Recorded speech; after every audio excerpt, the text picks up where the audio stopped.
Twongeye kubaha ikaze mu makuru ya Radio Rwanda. Perezida wa Repubulika Paul Kagame n'abandi bakuru b'ibihugu bya Afrika bitabiriye inama yakozwe mu buryo bw'ikoranabuhanga. Ni inama yahuje Ubushinwa na Afrika. Iyi nama kandi yibanze ku bufatanye mu guhangana n'icyorezo cya COVID-19, ni icyorezo cyugarije iyi si dutuye. Iyi nama yayobowe na Perezida Cyril Ramaphosa wa Afrika y'Epfo, ni nawe uyoboye muri iki gihe umuryango wa Afrika yunze ubumwe. Mu kwiyobora yafatanyije na Perezida Xi Jinping w'Ubushinwa ndetse na Perezida Macky Sall wa Senegal.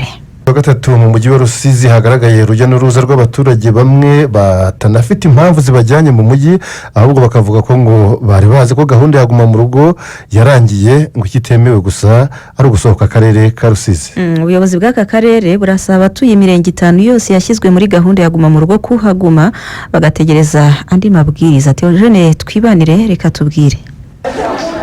Gahunda iracyari ya yindi, uturere twa Rusizi na Rubavu ntitwinjirwa cyangwa ngo dusohokwe mu gihe cy'ibyumweru bibiri byose biri imbere. Ni umwe mu myanzuro y'inama y'abaminisitiri yateranye kuri uyu wa 16 Kamena 2020. By'umwihariko Rusizi ifite imirenge 5 abayituyemo batagomba kuva mu ngo nk'uko byafashweho umwanzuro na Minisiteri y'Ubutegetsi bw'Igihugu tariki ya 4 z'uku kwa gatandatu, kandi iyo myanzuro nta yindi irayivuguruza. Mu baturage bagaragaye mu mujyi wa Rusizi bigendagendera uko biboneye, harimo abavuga ko ngo bari bazi ko kuguma mu rugo byarangiye kuko batabyumvise mu myanzuro y'inama y'abaminisitiri. Guma mu rugo twari tuzi ko yarangiye kuko igihe bari baduhaye ni iki, ariko kuva nta makuru mashyashya turabona, tugomba kuba dusigaye mu rugo kugeza igihe tumenye amakuru mashyashya. Abantu bavuga menshi, buri wese hari n'umuntu ushobora kuvuga ijambo rimwe wenda noneho abandi bakabigenderaho kubera bagenda bahererekanya amakuru. Urubyiruko rw'abakorerabushake Youth Volunteers ruri muri ibi bikorwa narwo rugaragaza ko hari bamwe mu baturage batarwumva imbogamizi kuri rwo mu gushyira mu bikorwa iyi gahunda. Umuturage hari igihe umuhagarika bitewe na poste afite agahita agusuzugura akikomereza akigendera, hari uhagarika ukabona aragusuzuguye se yikomereza ndetse ashobora no kugera imbere akanagutuka. Abasore n'inkumi bavuga ko igitsura cyabo cyumvikana gusa iyo hari umupolisi ubari hafi. Ubwo twakoraga iyi nkuru ariko hari bamwe mu bo inzego ziri muri ibi bikorwa zari ziri guha amasomo yo kubibutsa ko bagomba kwicara iwabo. Imirenge ya Kamembe, Gihundwe, Mururu, Nyakarenzo na Nkombo, umuyobozi w'akarere ka Rusizi Kayumba Ephraim yashimangiye ko gahunda ya guma mu rugo ikireba, aboneraho no gushingira igiti uru rubyiruko rw'abakorerabushake. Ubundi rura rubyiruko rw'abakorerabushake dufatanya cyane mu bikorwa byo kwigisha abaturage kugira ngo bamenye amabwiriza, bumve ikiza cyo kuyubahiriza. Bakwiye kubumva nk'intumwa z'ubuyobozi kandi bakumva inama babagira. Gahunda ya guma mu rugo rero nta cyahindutse, no kuguma mu rugo. Ikiyongera ku baturage bose barusize muri rusange cyangwa se icyo duhuriyeho twese, ikita rusange dufite nuko nta muntu wemereye gusohoka muri Rusizi. Nusohoka muri Rusizi ukagera Nyamasheke cyangwa ukagera n'ahandi hariho hose, uzaba warenze ku mabwiriza. Cyambere bazagushyira mu kato, kandi akato wishyurira. Icya kabiri ushobora gufatirwa n'ibindi bihano mu rwego rw'ubucamanza kubera ko icyo gihe ubasuzuguye amabwiriza yashyizweho n'ubutegetsi. Icyakora ku rundi ruhande hari abandi baturage bavuga ko iminsi 15 iri imbere ari umwanya wo gukomeza kunoza ibitaranoga neza kugira ngo barebe niba akato bazagasohokamo. Iminsi 15 isigaye turakomeza kuguma mu rugo, Kwambara agapfukamunwa, gukaraba intoki uko bikwiriye n'amazi meza n'isabuni. kwitabira gahunda tugezwaho na Minisiteri y'Ubuzima, turushaho kudakora ingendo zitari ngombwa, dukaraba intoki inshuro nyinshi.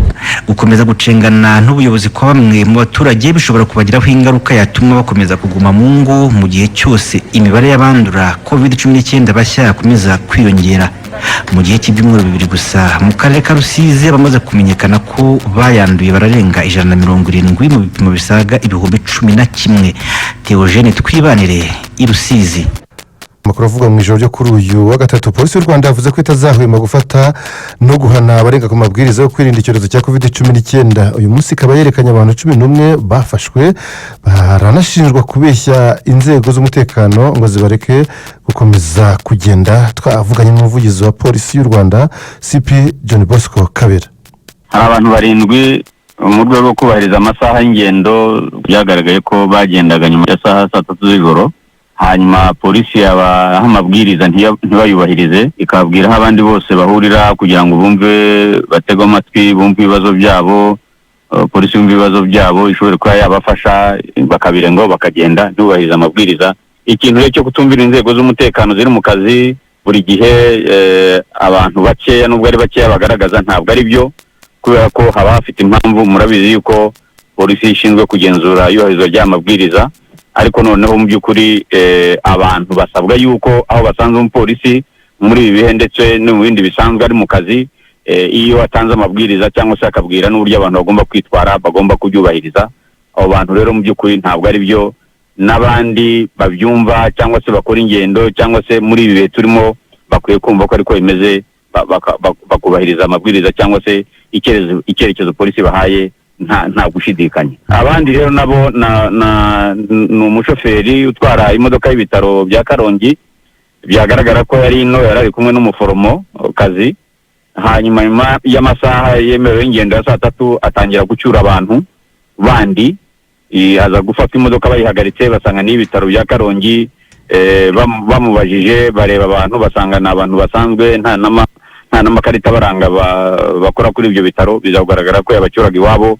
Arangiza aravuga ati ariko mfite umuforomo, aragenda nyuma aramuzana amaze gucyura abo bantu. Urumva rero biragaragara ko hari serivisi zemerewe gukora, cyangwa se abantu basaba impushya, cyangwa se imodoka ziri mu kazi amasaha 24 zaba ari serivisi zitandukanye, izo z'ibitaro, izitumanaho, iza serivisi zindi ziba ziri mu kazi ka nijoro, mu by'ukuri zemerewe gukora, ariko ntibakwiye kwitwaza ako kazi kabo ngo bafasha abandi bantu mu by'ukuri bakora amakosa nk'ayo ngayo yo gutangira gucyura abantu, abakerewe mu byabo, abari mu bindi byabo ushobora kuba utazi, ndetse bishobora kuba byakurura kino cyorezo. Umushoferi rero nawe yafashwe. Hari abandi bantu nabo, izi taxi voiture, yego cab, imodoka yatwaraga umuntu nyuma ya 3 z'ijoro, bigaragara ko nta n'ikintu cyari gikomeye mutwariraga, ikwiye kumufasha imutabara yagize ikibazo cyangwa ajya kwa muganga cyangwa se n'ikindi kibazo gikomeye, ariko byagaragara ko bigendera. Noneho babafashe baravuga batari ko dufite umudamu utwite twenda kujya gufata kugira ngo tumujyane kwa muganga. Nta nubwo baziranye,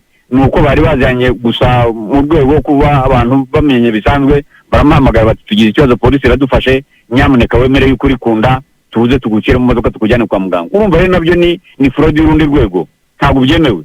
Abanyarwanda turabasaba ngo bumvire amabwiriza ariho yashyizweho, bakurikirane imibare igenda itangwa buri munsi ijyanye n'iki cyorezo, bumva uruhare rwa buri muntu ku buryo ataba ari we ugomba kuba yakwandura cyangwa yandiza iki cyorezo bagenzi be. Hashobora rero gutekereza ko bafatwa bakarekurwa gusa, ubundi bafatwa bahanwa gute? Abantu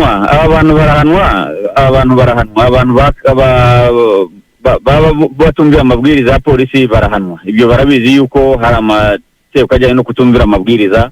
Abantu nabo babeshye yo kutumvira amabwiriza ba cab, yego cab, birumvikana.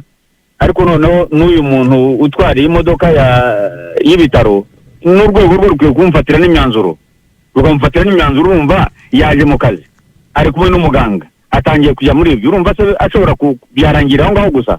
Dutekereza ko iyi ni imikoranire y'inzego.